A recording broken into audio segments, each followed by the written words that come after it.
Bonsoir, merci Président. Alors on parle OSEO BPI. En fait la BPI dont on nous parle depuis plusieurs mois et est opérationnelle depuis quelques semaines. Aujourd'hui, ce qui est juridiquement prêt, c'est une société holding de tête qui s'appelle BPI France, qui a tenu son premier conseil d'administration il y a environ un mois de ça, à Dijon. La presse s'en est largement fait l'écho. Et cet établissement holding, aujourd'hui BPI, va regrouper dans les prochaines semaines, une fois que les opérations juridiques auront été menées à bien, deux filiales. Une première filiale qui est OSEO aujourd'hui, c'est pour ça que je suis encore le responsable d'OSEO Entre-Ardèche, et une deuxième filiale qui va s'occuper des fonds propres et qui regroupera au passage le FSI, CDC Entreprises et le FSI Région.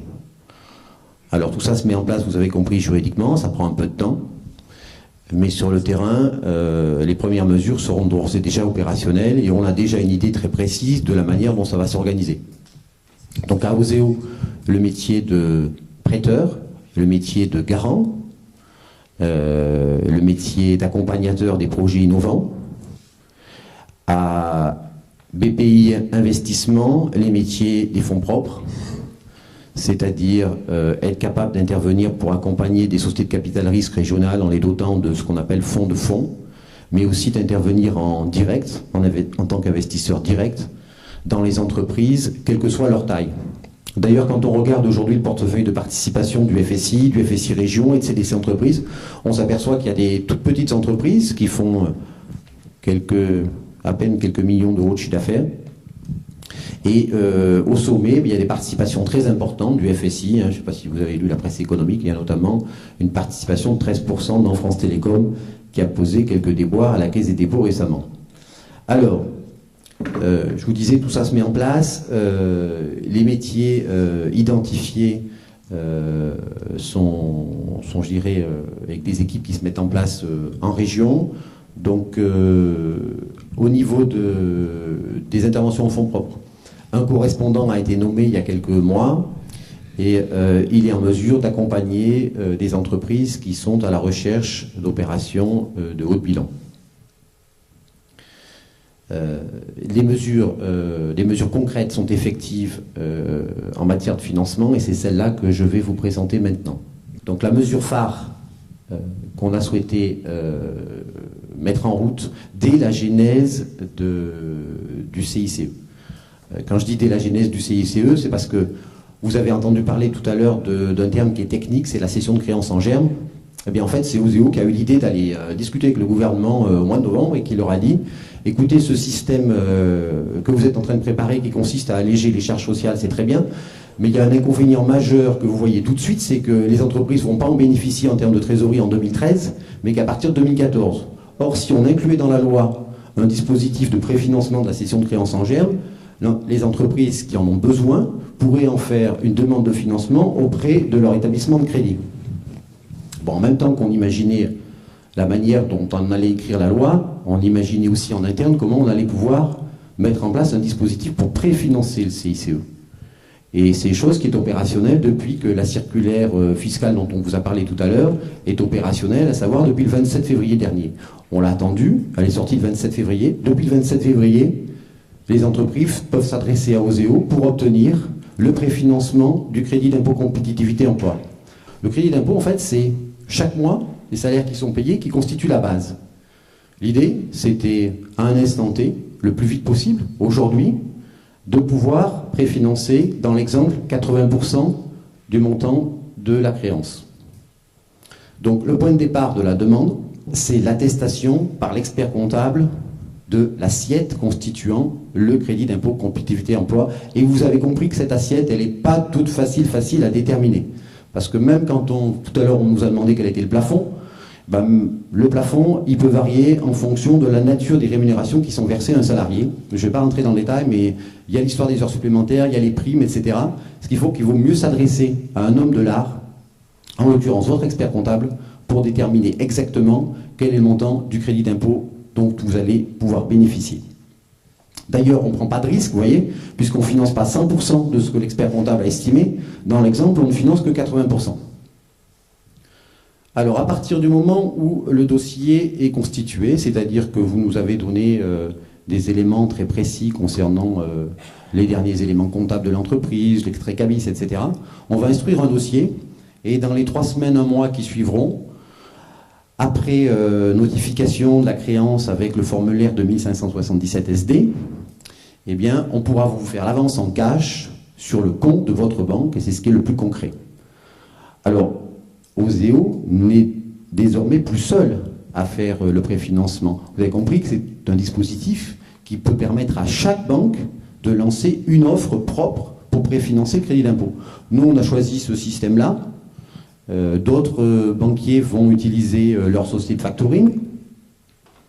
D'autres sont sur le point de mettre en place aussi un dispositif qui permettra, avec une garantie Oseo, quand j'ai une garantie Oseo, c'est qu'on n'a pas à imaginer qu'un dispositif où on allait préfinancer, on a aussi à imaginer un dispositif parce qu'on ne pourrait peut-être pas tout gérer, toutes les demandes en tout cas, elles sont assez nombreuses, la possibilité pour un banquier de recourir à la garantie Oseo pour préfinancer le crédit d'impôt compétitivité emploi.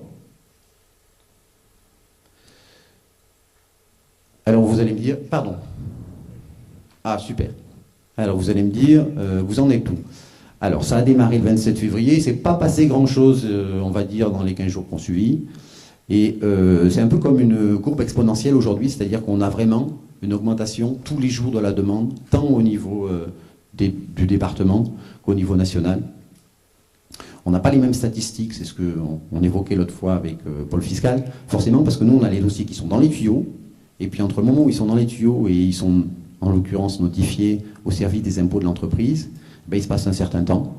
Et puis à partir du moment où on a le retour du service des impôts, là, c'est le cash qu'on renvoie dans l'entreprise pour des montants relativement significatifs. C'est-à-dire qu'on s'aperçoit qu'aujourd'hui, les demandes qui nous ont été déposées sont plutôt des montants relativement importants, avec des secteurs d'activité qui sont ceux qui vont le plus bénéficier du CICE.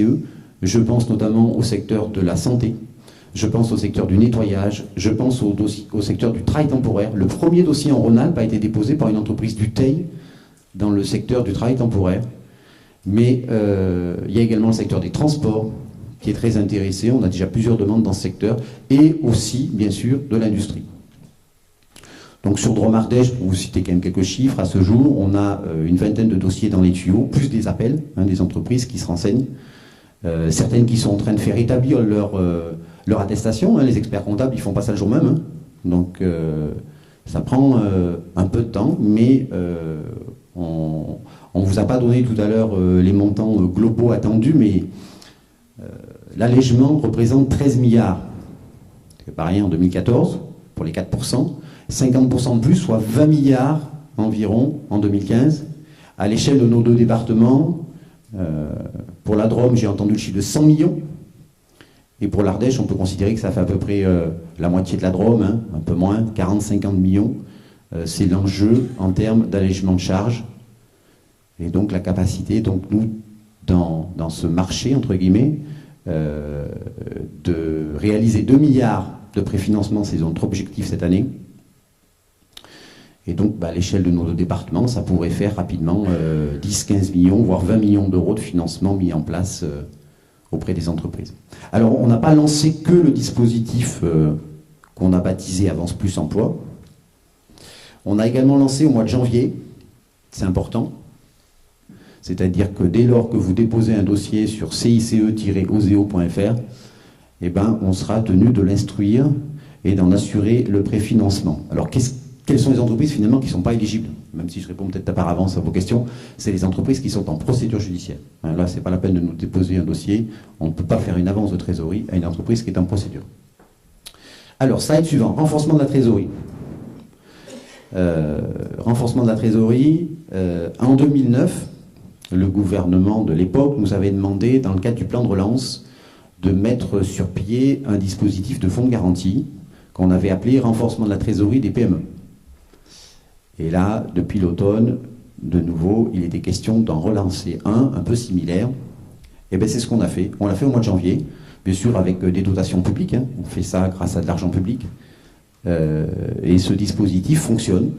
Nous avons des sollicitations de la part des banques pour garantir, je crois que c'est le slide suivant, on garantit en l'occurrence des besoins de fonds de roulement hein, parce que c'est vraiment la finalité aujourd'hui qui est une des plus compliquées à financer pour les banquiers. Ça peut être aussi parfois des crédits de consolidation du court terme en moyen terme. C'est-à-dire qu'un banquier, finalement, il a un découvert avec une entreprise, et à un moment donné, il voudrait soit le réduire, soit que l'entreprise ne soit pas tout le temps en situation de dépasser ses autorisations de découvert. Et donc là, la banque a la faculté d'octroyer un prêt de trésorerie sur une durée de 2 à 7 ans. Prêt de trésorerie qu'on pourra garantir jusqu'à 70%. Voilà, on a de la demande.